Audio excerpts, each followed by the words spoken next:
Glória a Deus. Pode se sentar no seu lugar. Amém. Eu quero compartilhar uma palavra hoje, em que a gente já ouviu essa palavra, que fala sobre discípulos. A palavra antiga que a gente já ouviu é discípulos, seguidores ocasionais ou multidão. E aí a gente vai aprender a identificar onde a gente está, como que a gente está vivendo a nossa vida e aonde o Senhor quer que a gente chegue. Mas, recentemente eu ouvi essa mensagem que o pastor Wilson ministrou e ele tirou os seguidores ocasionais e ele deixou só discípulo ou multidão. É o tema dessa palavra. Eu queria ler com os irmãos a nossa visão. Coloca aí para a gente, por favor, Arthur. Nós temos uma visão. E às vezes a gente apaga essa primeira fileira aqui, por favor, Felipe. Às vezes a gente... Teve uma época que a gente sempre falava sobre isso, né? Sobre a nossa visão e sobre o que nós estávamos fazendo aqui. E eu queria relembrar com os irmãos. Será que a gente consegue ler junto? Vamos lá? No 3. 1, 2, 3. Nosso encargo é edificar uma igreja de vencedores, onde cada membro é um sacerdote e cada casa uma extensão da igreja, conquistando assim a nossa geração para Cristo, através de células que se multiplicam. Aleluia. O nosso encargo, então, é edificar uma igreja de... Olha para o seu irmão aí do seu lado e fala, você é um vencedor. Aleluia. Pode acender as luzes, por favor. Nós, então, como vencedores, nós precisamos expressar isso. Um vencedor, ele é alguém que tem uma postura de vencedor. Quando nós vemos alguém que está preparado, a gente olha assim e fala, não, esse rapaz aí, ele está com postura de vencedor. Não vou falar sobre futebol aqui não, que é melhor não, né, Matheus? Mas, lembra da seleção brasileira de 94? Quem viu aquela seleção, aqueles caras tinham cara de vencedor. Por quê? Porque quando eles entravam em campo, todo mundo ficava com medo. 94, 98, 2002, essas Copas do Mundo foram marcadas por... O Brasil punha medo no povo. Hoje em dia, não põe mais. O 2002 foi a última, né? A última vez que a gente pôs medo em alguém foi 2002, mas... Eu lembro muito bem de saber, a seleção brasileira ia entrar em campo com o Roberto Carlos, Ronaldinho Gaúcho e Rivaldo, a gente falava, pronto, ganhamos. Era a cara do vencedor, não tinha como perder. E aqueles homens eram preparados, eles eram atletas preparados.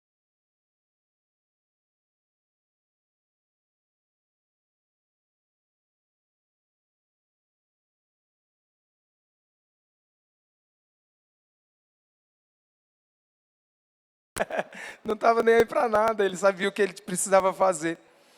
Então eu comecei, né, sendo mais leve aqui, falando com os irmãos, procurando entender algo simples, né, que nós falamos sobre coisas profundas, mas nós podemos usar a simplicidade para falar sobre coisas profundas.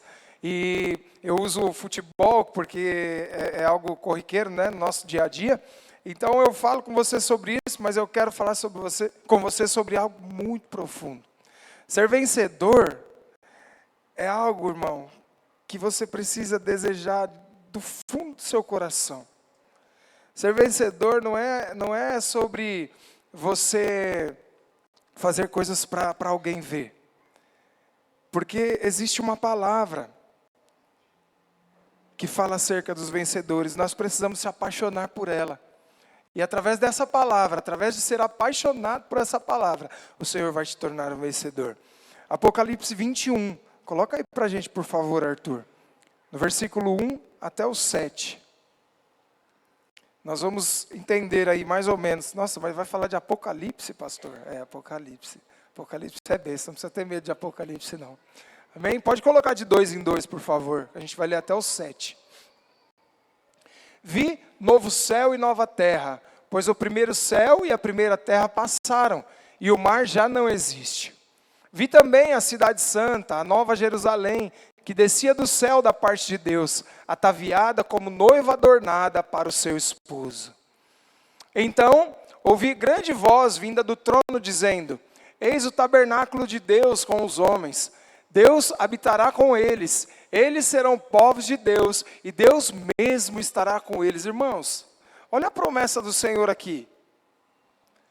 A gente precisa acompanhar devagar isso aqui, senão fica um negócio muito... Mas olha só, o Senhor está dizendo que habitará com os homens. Irmãos, e não é um tipo de homem comum. A gente precisa entender com quais homens que o Senhor habitará. Então vamos lá. Eles serão povos de Deus, e Deus mesmo estará com eles, e lhes enxugará dos olhos toda a lágrima. E a morte já não existirá, aleluia. Já não haverá luto, nem pranto, nem dor, porque as primeiras coisas passaram. Irmãos, olha a promessa do Senhor aí. Olha a promessa do Senhor para quem realmente permanecer. Irmãos, nós vivemos em dias de tribulação, dias onde as coisas não são fáceis, dias de sofrimento, dias onde as enfermidades chegam, dias onde nós perdemos pessoas queridas, mas olha ali a promessa do Senhor: e lhes enxugará dos olhos toda a lágrima, e a morte já não existirá, já não haverá luto, nem pranto, nem dor, porque as primeiras coisas passaram. Passa para mim, por favor, para o próximo. E aquele que está sentado no trono disse: eis que faço novas todas as coisas. E acrescentou: escreve, porque essas palavras são fiéis e verdadeiras. Aleluia. Disse-me ainda: tudo está feito. Eu sou o alfa e o ômega, o princípio e o fim. A quem tem sede, darei de graça da fonte da água da vida. Aleluia. Olha lá, olha quem tem o direito de receber tudo isso. O vencedor herdará estas coisas, e eu lhe serei Deus, e ele me será filho. Aleluia, aplauda ele. Aleluia. Irmão, se eu parasse por aqui, eu tenho certeza que você já foi abençoado nessa noite. Quando eu li esse texto e o Senhor saltou aos meus olhos tantas verdades, tantas coisas que Ele pode fazer nas nossas vidas e que é o desejo dEle. Ele disse ali há 2 versículos atrás: já está pronto, porque Ele é o alfa, Ele é o ômega, Ele já preparou tudo e Ele já viu o fim. E Ele sabe que nós somos os vencedores que viveremos com Ele, e Ele habitará no nosso meio. Aleluia. Agora você entende como é especial a visão dessa igreja? A Mariana veio aqui e disse algo muito especial. Essa igreja é uma igreja que se preocupa com pessoas, mas nós nos preocupamos com as pessoas que chegam aqui com a vida transtornada, chegam aqui precisando de algo e são marcadas pelo Senhor, e nós cooperamos para que, como igreja, nós cooperamos para que essa pessoa possa se tornar um vencedor. Esse é o nosso encargo. Encargo é diferente de cargo. Cargo você entrega para a pessoa e ela tem que responder uma série de regras.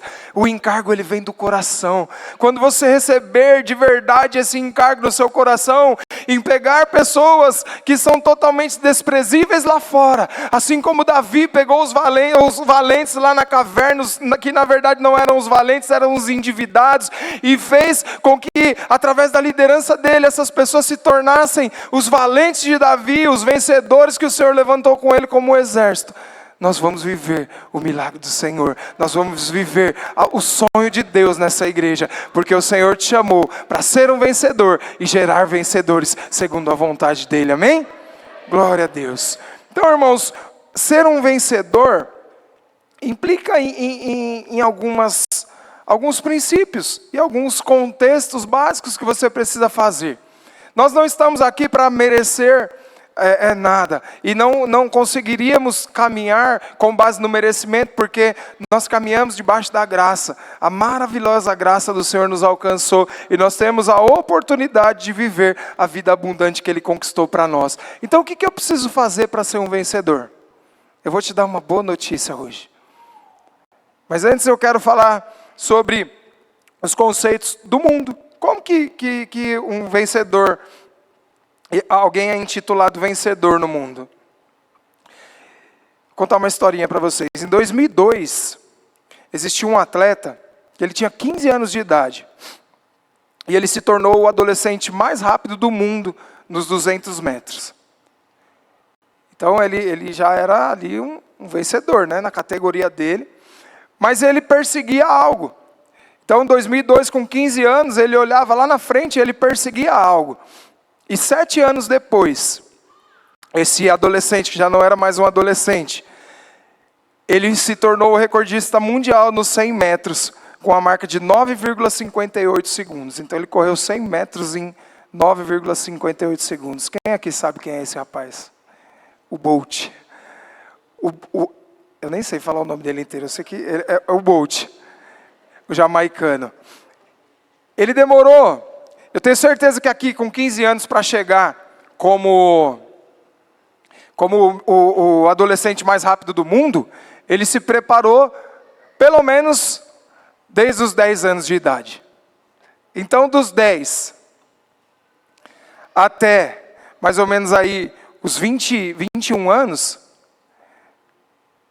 foram quase 11 anos de preparação para chegar à marca que ele precisava, que durou apenas 10 segundos, 9,58 segundos. Olha só. Ele trabalhou arduamente por mais de 10 anos para conseguir, em menos de 10 segundos, chegar a ser declarado o melhor corredor do mundo. Naquela época, eu nem sei se ele ainda mantém essa marca. Talvez já tenha alguém que bateu essa marca dele, mas em 2009 ele foi o homem mais rápido do mundo, com 9,58 segundos. Então o que precisou o Bolt fazer? Dormir cedo, se alimentar, treinar muito e ter a mente focada no objetivo. Sem isso, com certeza ele não conseguiria. Porque numa corrida de 100 metros, que é muito rápido, um milésimo de segundo já faz toda a diferença. Então, para baixar o tempo, com certeza ele precisou treinar muito e viver uma vida regrada, se abstendo na adolescência de sair e ficar no parque até 2 horas da manhã. Aqui não tem ninguém que faz isso. Olha os pais, né? Os pais ficam... Mas, irmãos, eu não sei, eu fico meio assim, dividido com essa situação. Às vezes eu penso, não, esses meninos têm que vir embora para casa logo. Já é 1 hora da manhã, meu filho de 11 anos está na rua de novo, outro sábado. Mas eu fico imaginando, falo, Deus, eles estão com os amigos da igreja, eles são apaixonados por Jesus, guarda todos eles lá. Eu peço para o Senhor, guarda eles, Senhor, para que eles voltem todos sãos e salvos para casa e que eles continuem tendo experiências com o Senhor. E que não seja só por uma amizade, mas seja por um encargo de crescer e avançar como jovens e adolescentes marcados pelo amor do Senhor. Eu vejo eles assim, né? Além de ser o pastor da igreja, agora eu também sou pastor de jovens. E eu tenho tido muitas experiências poderosas com Deus através da vida deles. Eu percebo que os jovens amam o Senhor. E o Senhor chamou eles para esse tempo, para expressar Cristo nessa cidade. Então, não deixa de cuidar e de saber onde seu filho está. Porque depois que ele sai da célula, a responsabilidade é sua. Mas permita que ele faça às vezes isso. Olha eu legislando para vocês, né? Depois vocês pagam um Mac para mim. Permita que ele faça isso às vezes. Não deixe ele abusar e fala para ele lavar uma louça de vez em quando, né? Para compensar a liberdade. Mas permita que ele se envolva com a igreja nesse tempo, porque isso vai trazer bênção sobre a vida dele.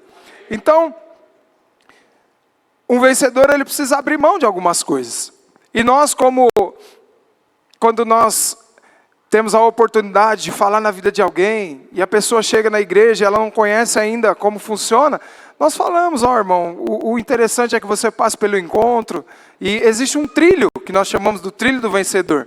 Então, o importante é que você passe pelo encontro, ali você vai ser ministrado. Existem algumas coisas que o Senhor precisa fazer na sua vida, e ali no encontro é um lugar que o Senhor vai te abençoar. E aí você passa pelo encontro, depois a gente começa ali a consolidação, e você é cuidado por algumas semanas, alguém vai na sua casa e fala sobre os primeiros passos com Cristo, e você aprende mais ali do Senhor, e começa a nascer dentro de você algo.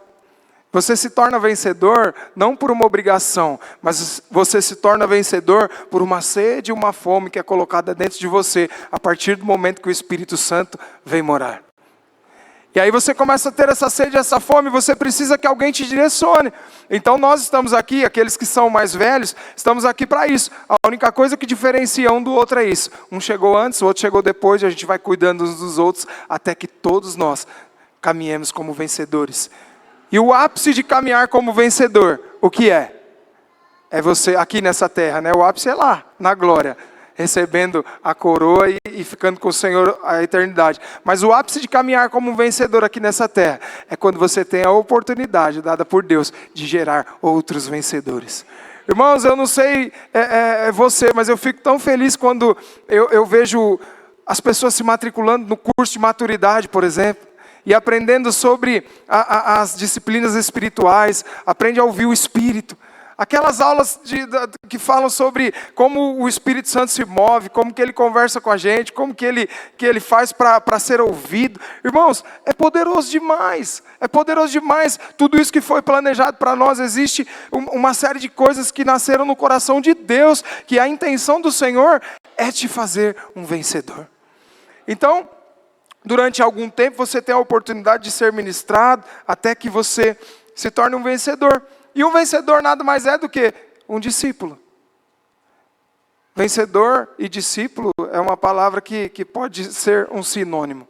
Porque quem é vencedor, geralmente é discípulo. E um discípulo sempre é vencedor. Aquele que não deseja ser discípulo, dificilmente ele vai ser um vencedor. Eu costumo dizer, irmãos, que nós não podemos gerar discípulos para nós.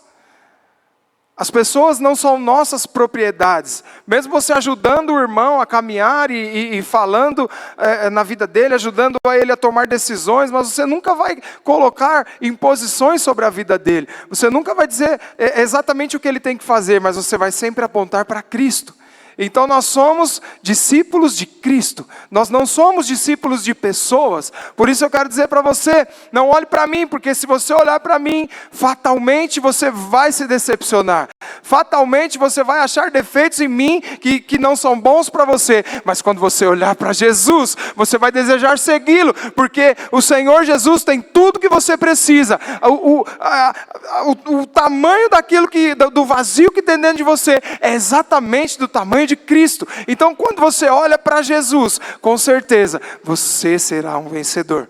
Quando você deseja ser um discípulo de Cristo, com certeza a sua vida vai ser abençoada. Amém? Quem quer viver uma vida de vencedor? Aleluia, glória a Deus. Sabe, mas eu falei sobre ser vencedor aqui, eu ainda nem comecei a falar sobre exatamente o que implica em ser um discípulo, mas eu quero falar da parte ruim primeiro. Eu não gosto muito de falar sobre coisa ruim, mas existem coisas que a gente precisa falar. Eu preciso trazer um alerta para a igreja.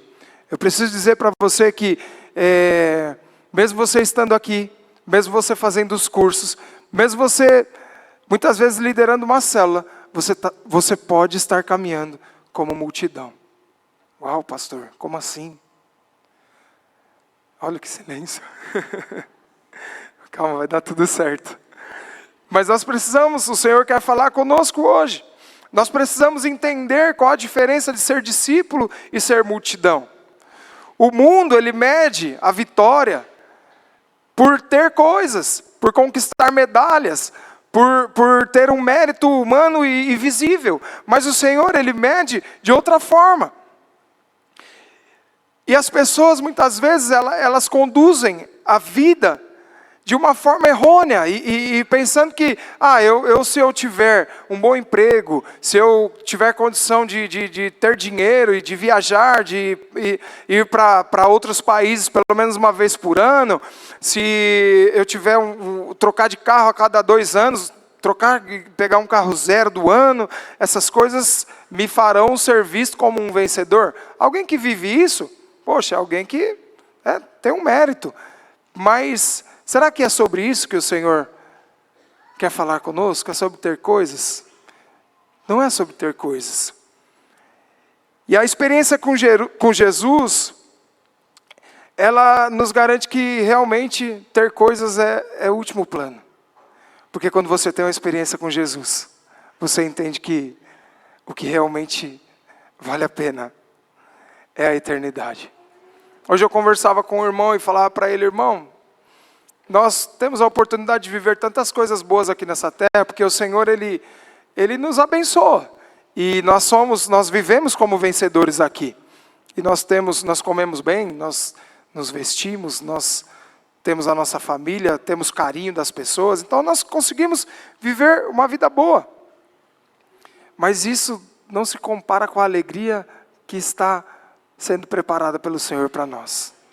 Existe uma morada celestial, irmãos. Como eu compartilhei semana passada aqui, que o ouro que a gente conhece aqui, ele serve de calçamento na rua. Então, viver percebendo e sentindo a glória de Deus é o que nós precisamos desejar. Porque só isso vai se comparar àquilo que o Senhor tem preparado para nós. Então nós precisamos ser apaixonados por isso. E as pessoas muitas vezes elas medem a vida dela segundo aquilo que elas têm. E as pessoas muitas vezes elas se comparam com as outras e falam: não, eu tô bem. Aquela pessoa ali que precisa de oração e de cuidado. Quem aqui já viu, né? Às vezes chega alguém na igreja e você vai orar para essa pessoa: você precisa de alguma coisa? Não, eu não, mas o meu marido, ele está sofrendo, ele está precisando. E as pessoas não entendem que se o Senhor te trouxe aqui primeiro, é porque Ele tem algo para você primeiro. O seu marido, a sua família, os seus filhos, eles virão. Mas se você está ouvindo aqui hoje, às vezes você fica sentado aí na cadeira e fica pensando assim: se tal pessoa estivesse aqui para ouvir. Irmão, você está aqui para ouvir. Então, se atenta àquilo que o Senhor quer falar para você. O Senhor, Ele é uma fonte inesgotável. Então, quanto mais vencedor você é, mais vencedor você pode se tornar. Você vai diante do Senhor e pede para Ele, e Ele vai fazer, porque Ele te ama e Ele deseja te dar infinitamente mais do que aquilo que você pode pedir ou pensar. Isso é poderoso. E eu quero falar para você, agora, a característica de alguém que não é discípulo da multidão. A multidão, ela apenas se preocupa com aquilo que Deus pode fazer, com aquilo que Deus pode dar. Então, muitas vezes, a multidão trata o Senhor como um gênio da lâmpada. A multidão chega aqui na igreja precisando de uma cura. E aí ela recebe essa cura. E nesse momento que ela recebe a cura, geralmente é assim, irmãos. Eu não estou julgando ninguém não, estou falando que é assim que funciona e é a maneira certa de funcionar. As pessoas geralmente são atraídas pelo Senhor, porque elas têm uma necessidade. Quantas vezes eu já orei: Senhor, essa pessoa precisa te conhecer, gera uma necessidade na vida dela para que ela possa te conhecer. Jamais orei para o Senhor colocar uma enfermidade, porque Ele nem vai colocar. Mas, Senhor, gera uma necessidade para que essa pessoa possa entender que só o Senhor é o caminho. E então, as pessoas chegam com uma necessidade, e é dessa forma que funciona. Se você não chegou com uma necessidade, geralmente alguém que chegou aqui antes de você e te trouxe, teve uma necessidade. No caso dos pais, por exemplo, que trouxeram os filhos, e o filho não teve essa necessidade para encontrar Jesus, mas foi através da família. Mas geralmente, em algum momento, houve uma necessidade que culminou na sua estada aqui. Então o Senhor, Ele se move assim. Mas se relacionar com o Senhor a sua vida inteira por causa de uma necessidade é muito pouco. Se relacionar com Deus porque eu tenho necessidades é pouco demais.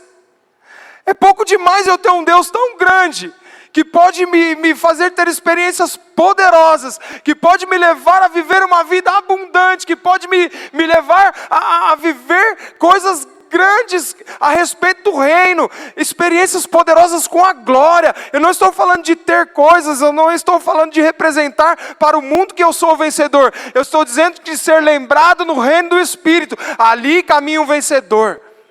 Irmãos, você é conhecido no reino do Espírito? O que você tem feito para ser reconhecido no reino do Espírito? Um vencedor, aquele que prega o Evangelho, aquele que fala de Jesus, aquele que se importa com o que realmente tem importância, esse sim é reconhecido pelo Senhor como um vencedor, não aquele que tem coisas. Então, se você tem se relacionado com o Senhor apenas porque você acha que você vai conseguir mudar de vida, poxa, agora eu estou na igreja, agora eu fico rico. Irmãos, ter dinheiro é muito bom, porque dinheiro resolve muita coisa. Mas tem tanta gente que é tão pobre, tão pobre, tão pobre, que só tem dinheiro. É milionário, mas é pobre demais. Porque a verdadeira riqueza é a glória do Senhor. A verdadeira riqueza que alguém pode encontrar, a verdadeira riqueza que alguém pode desfrutar, é a glória de Deus. Então a multidão, ela se relaciona assim, como se o Senhor pudesse resolver todos os problemas, e depois que os problemas tivessem sido resolvidos, está tudo certo, agora eu não preciso de mais nada. Muita gente que vem para a igreja e tem os problemas resolvidos e não tem uma experiência poderosa com a glória de Deus, infelizmente vão embora. E vão esperar a próxima necessidade para voltar. Que não seja assim conosco, mas que quando o Senhor começar a abençoar a sua vida de uma maneira poderosa, você saiba, tudo vem dEle, tudo é dEle e tudo volta para Ele. Porque o poder do Senhor, Ele se manifesta nas nossas vidas de várias formas. Inclusive, te dando uma condição de viver uma vida abundante aqui nessa terra. A palavra de Deus nos promete que nós vamos comer do melhor dessa terra. Quem aqui gosta de comer bem? Eu gosto. Eu gosto de comer bem. E o Senhor tem essa promessa para nós, mas o mais importante para você é comer bem. Irmão, que relacionamento mais medíocre com alguém que é tão grande. Eu só quero comer. Não existe uma experiência poderosa que o Senhor quer te dar. Se você veio aqui até hoje só para comer e se fartar e ir embora, eu quero dizer para você, abre seu coração agora, e o Senhor vai te mostrar o verdadeiro desejo dEle. O verdadeiro desejo do Senhor é te fazer discípulo de Cristo, para que você possa plantar para a eternidade. E aí sim, você desfrutar de Apocalipse 21, do 1 ao 7. É esse o desejo do Senhor, que você seja um vencedor lá na eternidade. Amém? Glória a Deus. Então, um discípulo, agora nós vamos falar do discípulo. Chega de falar da multidão, porque aqui eu creio que nós só temos discípulos. Se você tem alguma dúvida, eu quero dizer para você, creia que você é discípulo de Jesus Cristo, e você vai expressar Cristo por onde quer que você for, e a glória de Deus virá sobre a sua vida, amém? O discípulo, ele permite que Jesus conduza a vida dele. Deus é o centro, não apenas as bênçãos pessoais. Pelo contrário, a multidão vive o evangelho buscando bênçãos para si. Não seja multidão, seja discípulo, e você vai viver a vida abundante que o Senhor sonhou para você, amém? Discípulo, ele vive para que Deus realize o seu plano através da sua vida. Irmãos, não existe nada mais fantástico do que você viver para que o Senhor realize a obra dele através da sua vida. Esses dias eu ouvi o pastor Wilson falando sobre o privilégio que é edificar a obra de Deus nessa terra.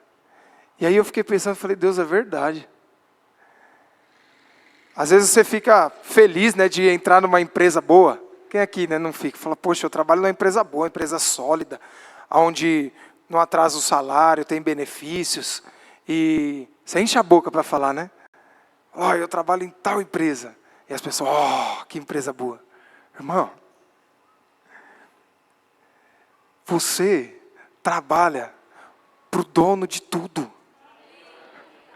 Quando você falar assim, eu sirvo ao Senhor, você tem que falar isso cheio de orgulho mesmo. Fala, eu sirvo ao Senhor. Eu ando nessa terra servindo ao Senhor, estabelecendo o reino dEle e construindo a obra dEle através das pedras vivas que Ele enviou.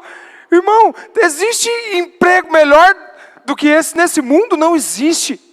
Você foi chamado para cuidar daquilo que é mais precioso para o Senhor. Você recebeu o privilégio. Irmãos, vocês não têm noção de como eu me sinto privilegiado de estar aqui pregando a palavra para vocês. Vocês não têm noção do privilégio que eu me sinto. E sabe, ninguém me obrigou. Isso que você precisa entender todos os dias. Ninguém vai te obrigar. Isso precisa partir de um desejo da sua vontade. Deus não vai obrigar você a ser um vencedor. Mas quando você se dispõe e tem o desejo de ser um vencedor, de ser um discípulo, Ele vai dar toda a condição para que você seja um discípulo. Nada pode te parar quando você deseja ser um discípulo de Cristo. E é por isso que nós estamos aqui. É por isso que nós lideramos célula. É por isso que nós somos discipuladores. É por isso que nós somos obreiros e recebemos um chamado e respondemos sim. É por isso que nós somos pastores. É porque o Senhor nos mostrou a grandeza do reino e o privilégio que é servir ao Senhor. Irmão, eu sou a pessoa mais privilegiada que eu conheço. Quando eu olho no meu espelho, todas as manhãs que eu saio para trabalhar, eu falo, meu Deus, como eu sou privilegiado em te servir. Eu sou a pessoa mais feliz que eu conheço. Sabe por quê? Porque eu tenho um pai que zela por mim e confia as ovelhas dele ao meu cuidado, irmãos. Você acha que Deus, Ele não zela por você?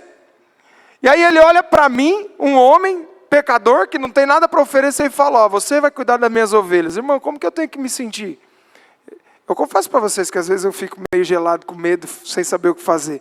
Hoje, a hora que ia começando o culto, estava um monte de cadeira vazia assim. Eu falei, eita, hoje não vai vir ninguém. E aí depois, na hora que eu subi aqui, eu vi a igreja está cheia, eu fiquei feliz. Mas não tem nada a ver comigo. Não tem nada a ver comigo. Eu sei que existem homens que pregam muito melhores do que eu, muito melhor do que eu. E sempre vai existir gente melhor. E que existam muito mais homens ungidos, cheios do poder de Deus. E eu vou do meu jeitinho buscando ao Senhor. Eu vou do meu jeito buscando ao Senhor para que nós possamos juntos crescer e avançar, edificando o reino. Eu quero ser um discípulo de Jesus. Eu quero viver sendo discípulo e gerando discípulos para Jesus. Eu jamais vou querer olhar para você e falar, eu vou fazer do Micael meu discípulo. Não, eu vou promover para que o Micael seja um discípulo de Cristo, porque essa é a vontade do Senhor. A vontade do Senhor é que nós façamos discípulos para Ele. O ide, pregar o Evangelho e fazer discípulos de toda criatura. Foi para isso que nós fomos chamados, amém? Existem 3 atitudes fundamentais para se tornar discípulo. Então, para que você se torne um vencedor ou um discípulo, você precisa sim fazer algo. É tudo pela graça, a salvação é pela graça, né? A gente recebe uma vida abundante pela graça, e a gente não precisa fazer nada para que o Senhor nos ame. Mas para que você seja um discípulo, você precisa sim fazer algo. Jesus, lá em Lucas 9, 23, você consegue projetar para nós?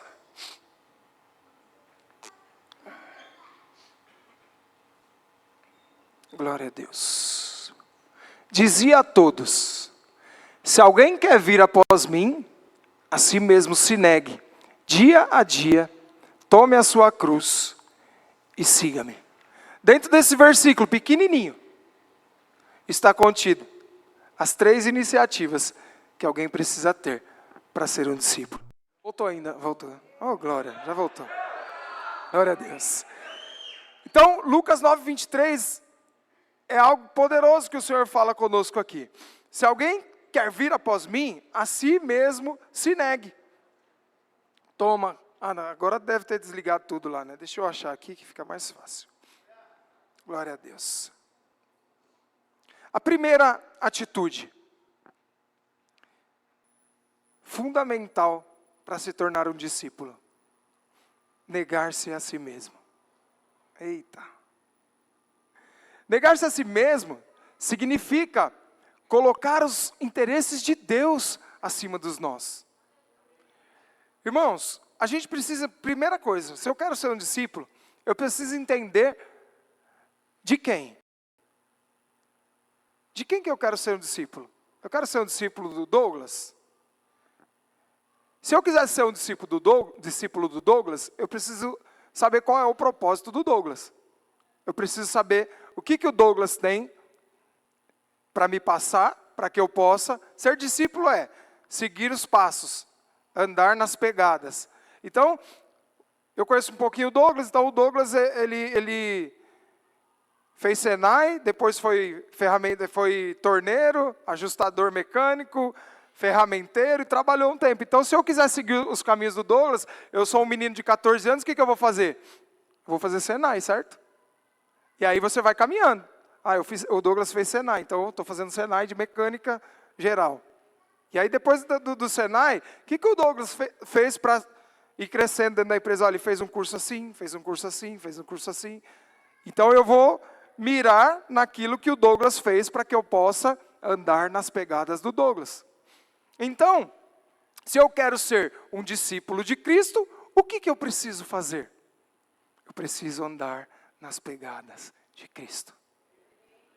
Irmãos, e andar nas pegadas de Cristo significa que você vai deixar todos os seus interesses de lado. Quando Cristo, Ele chama os discípulos para andar com Ele, e todos eles foram chamados dessa forma, não tinha nenhum desocupado. Nenhum dos que Ele chamou era desocupado. Tinham pescadores, tinham cobradores de impostos, tinham médico, tinham pessoas que estavam fazendo algo. E foram chamados para fazer aquilo que o Senhor estava fazendo, para andar nas pegadas dele, andar nessa terra curando, libertando os cativos, expulsando os demônios e falando acerca de um reino. E falando acerca de um Salvador. E falando acerca de uma terra que seria preparada para que a salvação eterna chegasse até a vida daquelas pessoas. Então, ser um discípulo de Cristo é pregar o evangelho da graça, onde Jesus já fez todas as coisas e você precisa apenas seguir as pegadas dele. É andar debaixo do sangue. Quando você segue as pegadas de Cristo, você está seguindo debaixo do sangue. Você está seguindo debaixo daquilo que você foi chamado pelo Senhor para fazer. Renunciar o controle da sua própria vida. O Senhor conduz, mesmo que mude os meus planos. Essa é a atitude de um discípulo. Irmãos, não é uma atitude fácil. Eu tenho certeza que se tornar um discípulo requer renúncia. Eu tinha muitos sonhos. Mas os meus sonhos eram minimalistas. Eu tinha sonho, na verdade, de viver de sombra e água fresca. Acho que eu era um pouco preguiçoso. Eu sempre gostei de praia, de sol, de verão. E aí eu falava para minha esposa, a gente tem que fazer isso, tem que fazer aquilo, tem que... Eu falava, mas eu só preciso de um chinelo e uma bermuda, não preciso de muita coisa. Quando os meninos crescer, a gente bora para o litoral, um chinelo, uma bermuda e pronto. Ficar embaixo de um coqueiro, tomando água de coco. Quando a coco não cair, a gente sobe para pegar e pronto. Esse é o único trabalho que a gente vai ter. Mas o Senhor, Ele veio para me mostrar que existe um plano muito maior do que os meus planos. E o dia que o Senhor me chamou para o ministério, eu falei, Deus, não estou entendendo. Isso não é para mim. Eu não tenho qualificação para isso. Mas o Senhor falou comigo um dia que Ele tinha me escolhido porque... irmãos, Ele escolhe as coisas loucas para confundir as sábias. Eu falei, Senhor, mas é igual eu falei aqui para vocês agora, comigo é assim, tem que ser com emoção. Eu não estou preparado, nunca estive. Mas o Senhor falou, é por causa disso que eu te amei. E eu tenho vivido dias poderosos em Deus, e eu tenho visto que o Senhor tem capacitado a minha vida, e existe uma obra grande para ser realizada. E eu agradeço muito a Deus, porque eu não estou sozinho na edificação dessa obra. Eu estou com um povo que decidiu ser discípulo de Cristo. E nós juntos vamos avançar e viver o poder de Deus que será derramado sobre essa cidade, através dessa igreja e através das células que se multiplicam. Nós geraremos vencedores, amém? Nós edificaremos vencedores. Então nós renunciamos o controle da nossa vida. Os meus planos agora são os planos de Deus. E não existe nada melhor do que você abrir mão dos seus sonhos, abrir mão dos seus planos. Porque, irmãos, quando a gente entende que a gente tem um Pai que nos ama, nada é mais poderoso, nada pode ser tão bom. Viver a vontade daquele que te amou primeiro, que te entregou a vida, é a melhor coisa que você pode viver. Quando você decide ser discípulo, entende isso, Deus me amou, e Ele me chamou e me deu o privilégio de ser participante da edificação da noiva dEle. Bom, o mais importante que tem num casamento é o quê? A noiva, né? O noivo, ele chega, ele fica lá e o povo está esperando para ver o vestido da noiva, o cabelo da noiva, a maquiagem da noiva, a unha da noiva, o buquê da noiva. O noivo, ele pode fazer o que ele quiser. Ele pode pôr um terno pérola, um terno prata, um terno dourado, mas ele vai ser só coadjuvante na festa. Não estou dizendo sobre Jesus, não, né? O noivo aqui na terra. Porque o noivo Jesus, ele é o mais importante. Mas o trabalho de preparar a noiva é algo muito especial. É muito importante. Já pensou se a mulher que vai fazer, hein, Vanilda, erra o cabelo da noiva? Dá ruim, não dá? Dá ruim demais. Você vai fazer a sobrancelha da noiva e dá ruim demais. O noivo vai falar, eita, não foi isso que eu planejei, não. Eu gastei tanto dinheiro naquele dia da noiva lá e ficou assim. Então você entende a responsabilidade que você tem? Você está aqui cuidando da noiva. Você está aqui edificando a noiva, preparando ela para o casamento. A noiva precisa estar cheirosa, a noiva precisa estar bem vestida, a noiva precisa estar com o cabelo arrumado, com a unha bem feita, com a sobrancelha feita. A noiva precisa chegar e quando o noivo olhar para ela, o estômago dele bater lá nas costas e falar, uau! Irmão, você quer edificar algo e que quando Jesus olha, ele diga, uau, essa é a minha noiva que eu vim buscar. Quando ele vier nas nuvens, ele vai olhar para a igreja de Indaiatuba e vai dizer, uau! Uau, que trabalho vocês fizeram! Que trabalho vocês fizeram! Eu vim buscar vocês. Esse é o meu propósito de vida. Ser discípulo de Cristo, que edifica a noiva nessa cidade, para que quando Ele voltar para buscar, nós estejamos preparados. Aleluia. Então não é mais o meu plano, nem a minha vontade. É o plano do Senhor e a vontade dEle. Esse é o primeiro ponto. O segundo, tomar a minha cruz diariamente. Não, peraí. Negar-se a si mesmo e tomar a minha cruz diariamente. O que é tomar a cruz? É aceitar o sofrimento, é a renúncia, é deixar as suas coisas de lado. Cada um de nós tem uma cruz. Eu tenho as minhas coisas pessoais e particulares que poderiam ser importantes para mim e me tomar todo o tempo. E eu falo, não tenho condição de servir a Deus. Eu preciso primeiro comprar uma casa. Eu preciso primeiro trocar de carro. Eu preciso primeiro juntar meu primeiro milhão. Eu preciso primeiro terminar minha faculdade. Olha só quantas coisas podem se tornar a sua cruz e você carregar elas a vida inteira e infelizmente chegar lá no fim da vida. Você fala, um diploma, várias conquistas, várias viagens, mas de que vale isso na vida vindoura? De que vale isso no reino? Então, quando o Senhor fala assim, a atitude do discípulo a segunda atitude é tomar a minha cruz, é estar disposto a sofrer pelo Evangelho. É estar disposto. E eu acho a coisa mais fantástica que eu entendi sobre isso na minha vida, e eu passo isso para os meus filhos sempre. Jesus, quando ele fala, né, o Augusto veio com uma questão essa semana, ele falou, pai, meus amigos na escola falaram que para a gente ser salvo, a gente tem que cumprir os 10 mandamentos. Eu falei, é mesmo, filho? Que discussão legal que vocês estão tendo na escola. Pai, falou que tem que cumprir os 10 mandamentos, se não cumprir, balbal, já era. Eu falei, eita, lascou. Estou enrolado. Já foi, né, Marisa? E aí, eu falei, filho, A lei, ela veio para mostrar que a gente, infelizmente, não tinha condição de cumprir. A lei não é má, viu, irmãos? Fale sobre a lei é santa, a lei é de Deus. Mas a lei, ela veio para mostrar para a gente que a gente precisava de um salvador, de um remidor. Então, se eu tentar cumprir os 10 mandamentos e cumprir os 10, ainda tem mais um montão lá. Eu nem lembro quanto que é. 600 e lá vai fumaça, que a gente não vai dar condição de cumprir. Não vai ter condição de cumprir. Então, agora o que eu faço? Está tudo perdido? Não. Você precisa fazer o que Jesus fez. O que é tomar a cruz? Jesus, ele morreu na cruz porque ele achou que era legalzinho?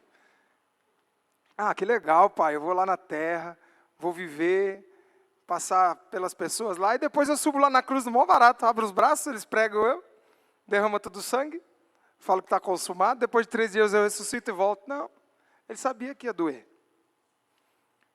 Ele, como Deus, sabia de todo o processo. E ele decidiu, mesmo assim, se tornar homem, abrir mão da glória dele, abrir mão do reino, vir para essa terra, sofrer tudo que ele sofreu por amor.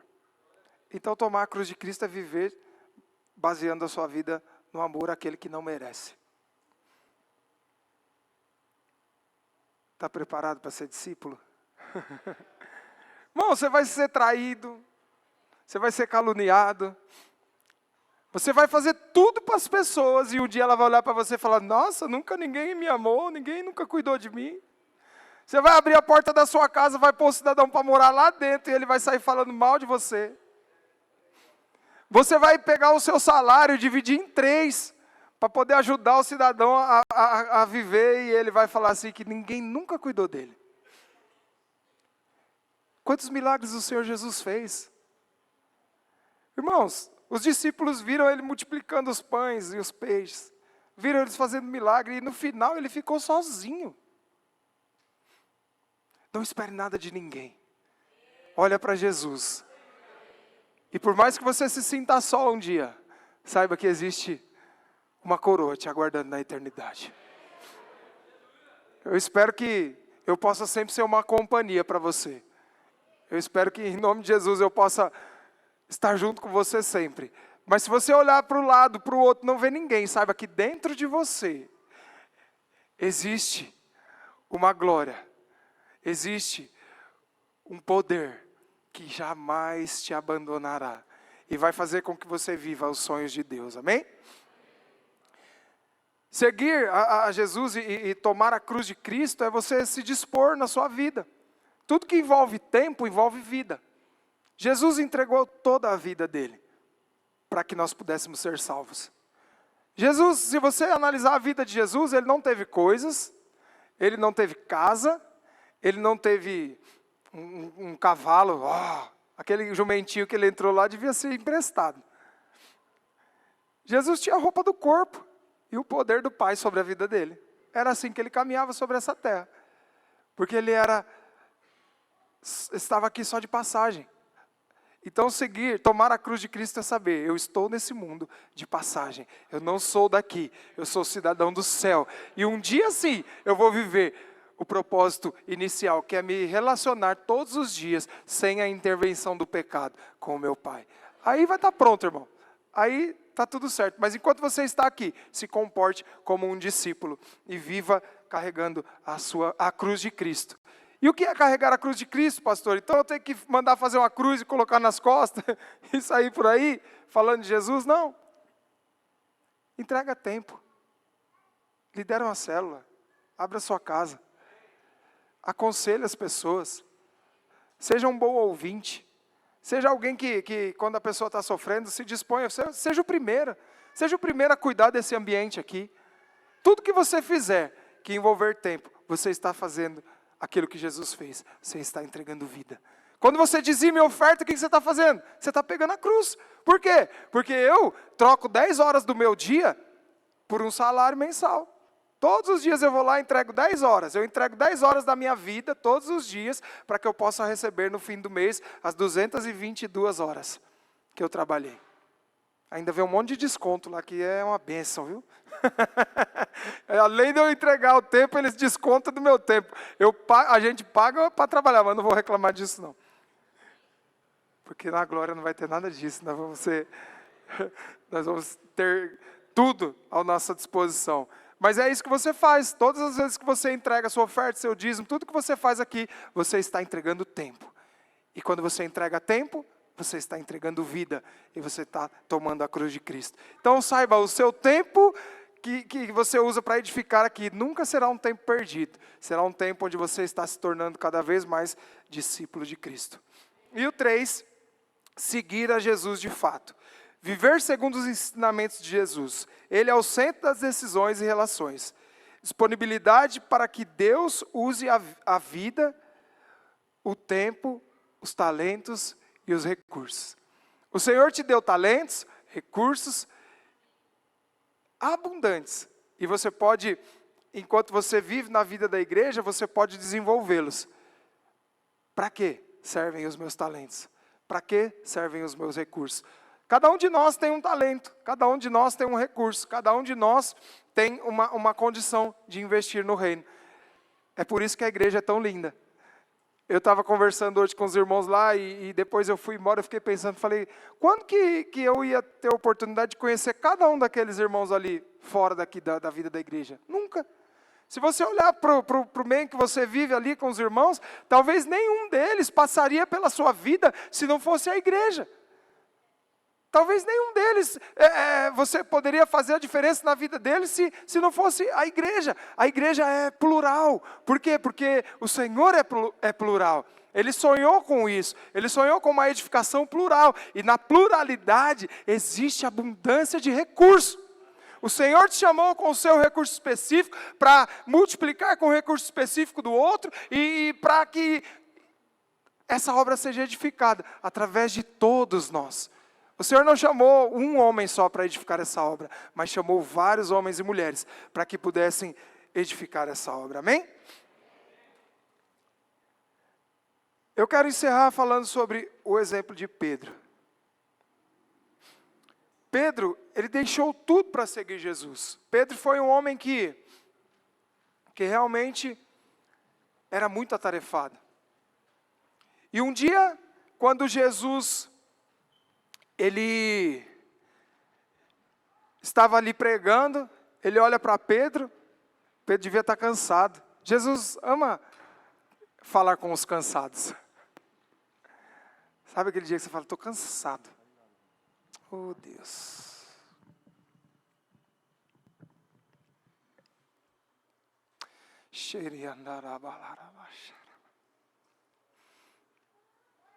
Existem pessoas que falaram essa frase aqui essa semana. Eu estou cansado. Eu estou cansado, eu não aguento mais. Deus precisa fazer alguma coisa. O Senhor quer fazer hoje. O Senhor está te chamando para se tornar um discípulo. Deixa de ser multidão. Deixa de se preocupar com aquilo que Deus pode te dar. E se preocupa com aquilo que você pode dar para o Senhor. E quando você decidir entregar tudo e se tornar um discípulo, como Pedro fez. Irmãos, Pedro estava cansado da noite de pesca. E Jesus fala para ele, vamos lá lançar a rede. Pedro conhecia do negócio, ele sabia que o mar não estava para peixe. Pedro olhava e falava, não vai ter como pescar não, mas eu estou sentindo um desejo. É assim que o Senhor age. Eu estou sentindo que tem verdade na palavra desse homem. Eu estou sentindo que existe algo diferente acontecendo aqui. Eu estou sentindo que dessa vez vai. Eu estou cansado, mas eu estou sentindo que dessa vez vai. O Senhor quer dizer para você hoje, irmão, quando você ouvir a voz do Senhor e decidir se tornar um discípulo, com certeza vai dar certo, vai crescer, vai avançar, as coisas vão acontecer, a sua vida financeira vai mudar, a sua enfermidade vai embora, todas as coisas que Jesus tem, porque quando você pega a cruz de Cristo, você não pega só aquilo que é pesado não, você pega aquilo que é leve, você recebe a herança também. Você recebe cura, você recebe perdão, você recebe abundância de paz quando você anda segundo a cruz de Cristo, decide ser discípulo. E aí Pedro fala, tá bom, diante da sua palavra eu vou lançar as redes. E Pedro sabia que não ia dar nada. No natural, Pedro lança as redes só para satisfazer a vontade do mestre. Mas aí Pedro tem a experiência mais poderosa que alguém pode ter. Quantas vezes você fez uma visita e falou, não vai dar em nada? Irmãos, quantas vezes? Quantas vezes eu mesmo olhei para mim mesmo e falava, não vai ter jeito. E Pedro fala para Jesus, não vai dar nada, mas sobre a tua palavra, sobre a tua palavra, eu lançarei as redes. Irmão, a palavra de Deus está dizendo para você hoje, o Senhor quer te fazer um discípulo. O Senhor quer que você seja um discípulo. E sobre a palavra do Senhor, dá esse passo. Decida se esvaziar de si mesmo, decida carregar a cruz, decida entregar tudo para o Senhor e seguir a Jesus. E Pedro tem a vida dele transformada. Quando ele joga a rede, e que ele começa a puxar. Eu acho que no momento que a rede pesou, ele se arrependeu dos pensamentos sobre Jesus. Quantas vezes a gente olha para nós e fala, Deus, mas será? Eu vou começar a liderar a célula só porque alguém falou para mim que eu tenho que liderar. Mas quando você põe o pé na água, quando você vai e começa a fazer, e as coisas começam a acontecer, e os frutos começam a vir, você percebe que realmente o Senhor te chamou para ser discípulo. Irmão, a sua vida é transformada. Os seus desejos mudam. Aquilo que tinha valor para você, perde o valor. Um fim de semana de praia, de sol e de surf, que era o mais importante para mim, não tem mais valor. Talvez o seu descanso, talvez o seu desejo de ter coisas, seja o que tenha te atrapalhado de responder. Mas eu quero dizer para você, na presença do Senhor, todas as coisas dessa terra perdem o valor. E Pedro fala para Jesus, se afasta de mim que eu não sou digno de estar perto de você, eu sou pecador, porque eu pensei mal de você. O barco quase afundou de tanto peixe que tinha aqui, e eu sei que não tinha peixe. Foi por causa do Senhor que os peixes vieram. Irmão, jamais você vai atrair pessoas. Mas o poder de Deus que habita em você, esse atrai pessoas. Jamais você vai gerar discípulos saudáveis para você. Você pode até gerar discípulos que caminhem nos seus passos, tropeçando igual você, fazendo tudo que não tem que ser feito. Mas quando você caminha seguindo os passos de Cristo, os seus discípulos que vêm atrás, eles não são seus discípulos, eles olham para Jesus e eles também caminham nas pegadas de Cristo. E o Senhor te chama hoje nessa noite para gerar discípulos para Cristo, caminhar nas pegadas de Cristo e ser aquele que edifica a obra do Senhor e prepara a noiva para o dia que Ele voltar. Aleluia. O que você quer ser? Multidão ou discípulo? A palavra de Deus diz em João 15,16: não fostes vós que me escolhestes a mim, pelo contrário, eu vos escolhi a vós outros, e vos designei para que deis fruto, e o vosso fruto permaneça, a fim de que tudo quanto pedirdes ao meu Pai, em meu nome, Ele vos conceda. O Senhor te chamou para dar fruto. E aí quando você começa a dar fruto, tudo o que você pede a mais para Ele, Ele vai te conceder. Resumindo, o discípulo precisa negar-se a si mesmo, tomar a cruz diariamente e seguir Jesus de fato. Nós estamos passando por um momento crucial na vida dessa igreja. E o Senhor precisa que discípulos de Cristo se levantem. O Senhor me chamou para esse tempo, nessa obra, para que eu possa ser discípulo de Cristo e estar junto com vocês aqui. Eu não estou aqui por causa de um salário, eu não estou aqui por causa de uma reputação, eu não estou aqui porque um dia minha mãe falou que Deus tem uma promessa e eu estou cumprindo o sonho dela. Eu estou aqui porque Jesus me chamou. Eu estou aqui porque eu entendi que, mesmo sendo eu quem eu sou, o Senhor pode me usar para gerar discípulos para Cristo. E eu quero convidar os discípulos de Jesus que fiquem em pé agora aí. Nós vamos consagrar a nossa vida a Jesus.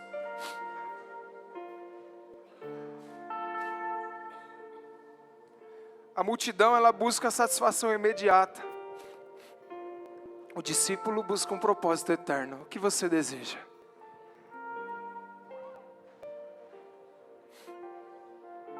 Aleluia.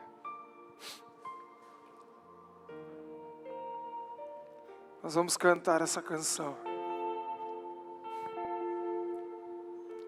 Eu quero que você consagre ao Senhor o seu caminho, a sua vida. Entregue a Ele. Entrega a Ele tudo. Mas não existe nada mais importante.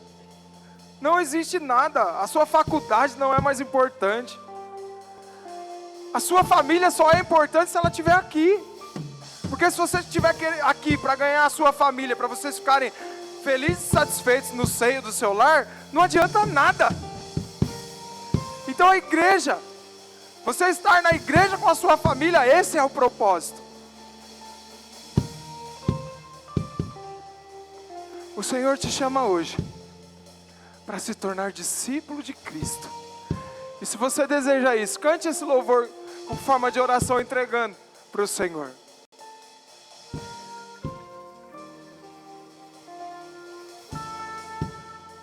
Aleluia.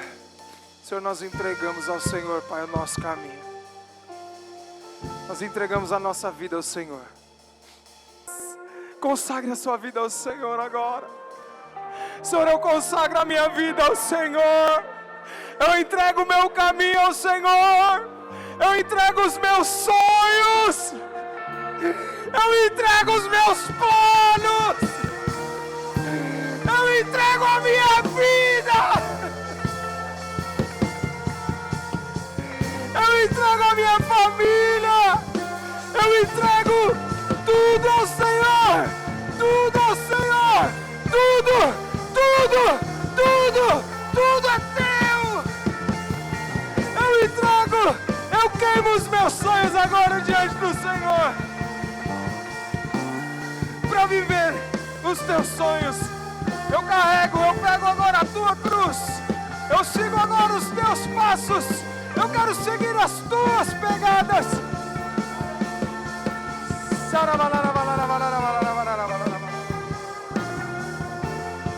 Em nome de Jesus, Pai, que nós possamos ser uma igreja de discípulos, e que se algum dia, ou em algum tempo, fomos multidão, que nós possamos agora ter os nossos olhos abertos.